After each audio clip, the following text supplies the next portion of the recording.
Hvala vam puno što ste bili moji gosti. Dragi moji prijatelji, pratioci i gledaoci, večera smo otvorili pitanje obrazovanja, pitanje života. Jer obrazovanje nije samo zbirka lekcija i zadatih programa. Ono je temelj slobodnog čoveka. Dete koje čuje nelogične priče i kroz njih razvija maštu, to dete gradi svet u kojem ništa nije nemoguće. Mašta je gorivo slobode, a sloboda je najjači oblik znanja. Zato je jednako važno i kretanje, sport i apsolutno sve što ima veze sa kretanjem. Sport nije samo igra, sport je patriotizam. Na terenu se uči zajedništvo, disciplina, pobeda, ne protiv drugog, već nad samim sobom.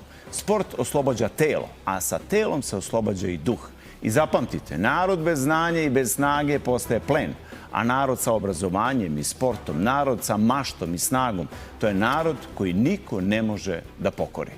Hvala vam puno što ste bili večeras uz nas. Vidimo se sledeće nedelje. Prijetno.